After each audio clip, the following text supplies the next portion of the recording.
everyone, welcome back to my channel. I hope everybody is living their best life, and if you're not, please do something today to put you on the path of living your best life.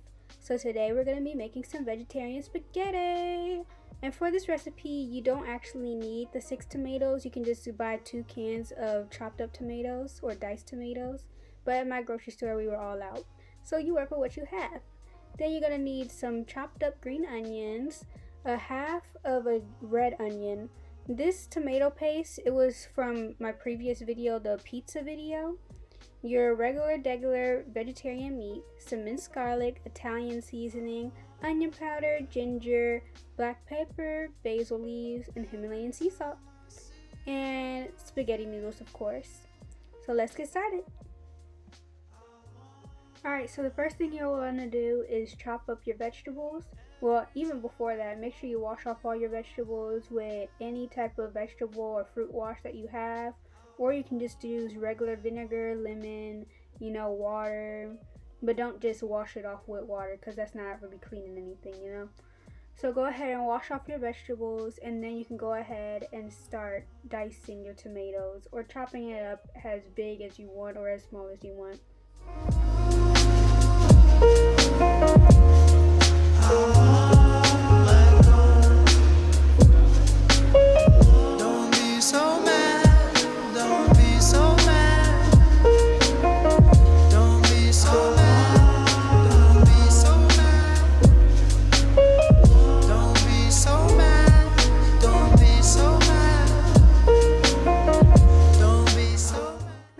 If Italian seasoning isn't available at your grocery store, you can always try to just mix up all the seasonings together in a little bowl.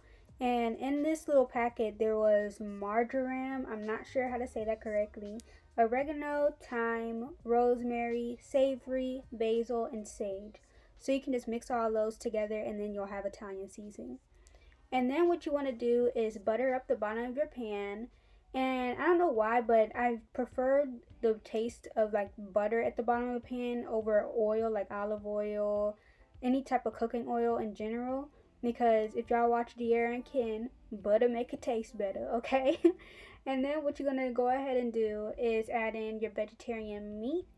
This one, it was just a random one that I found at the grocery store. I think it's called Quibi or something. I'm not really sure. It's just one of them. Just pick up a regular one. Of course, check the package to make sure that it suits your dietary needs and everything. But this one, it was vegetarian since it had egg in it. Alright, and then it wasn't vegan. So what you're going to do now is you're going to add all these seasonings as well as the green onion and onions into the pan. And you're going to allow that to cook down. Because I am using a frozen ground beef packet, it is going to take a little bit longer as opposed to if you're just using one that goes straight in the fridge. You know what I mean? So I'm allowing this to cook for about 10 to 20 minutes. Again, you guys can fact check and look back at all the times. But yeah, and while I'm having that cook down a little bit and allowing the seasonings to go into the fake ground meat, I'm also boiling the water. After 10 to 15 minutes has passed, you can go ahead and add in your diced tomatoes and then allow that to cook into it. And yeah, just allow that all to melt together. Again, cook it only on low heat and continue to having the water being boiled. Oh, and before I even started boiling the water, I made sure that I added salt to the water. So then when I'm boiling the noodles, it'll have a flavor, it won't just be straight starch. And then this sauce, you can get any sauce at the grocery store if you want. But I already had some leftover pizza sauce because I made way too much sauce and not enough pizza. And I would just reuse that.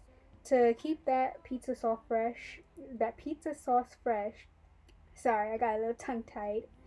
I just put it in the freezer and allowed that to freeze. There's no need to waste any food if you have a freezer. Whatever you don't eat, just put it in the freezer and then eat it later, okay? Or just like repurpose it. So there's really no need to waste any of the food. And then you mix that all together and then you allow that to cook down because again, that is super cold since it was out of the freezer for like an hour just to thaw out.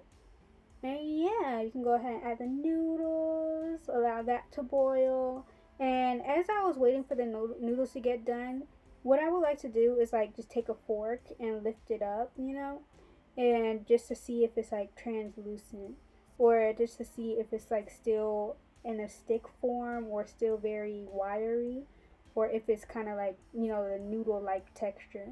And then once it looks as if it was done, that's when I take the fork again and then just try a piece to see, or just try a noodle to see if it's fully done. This is an example of something that isn't fully done, so I just allow that to cook down a little bit more. And then you have your final product. It was so good. I don't know why, but for me at least, when it comes to spaghetti, I love to have a lot of sauce, a lot of noodles, like just half and half. And I also love to put cheese on top. I don't know why, it just adds a little bit of the extra flavor. I don't do too much because we ain't having lasagna, but I just do enough to satisfy my needs. In the description box down below, I am going to have all the ingredient lists as well as a link to the pizza video in case you want to make your sauce yourself. And I'm also going to have some tips for beginner like cooks or people that are learning how to cook that aren't using like vegetarian or vegan meat and are using regular meat. Alright, peace, love, and light to you all.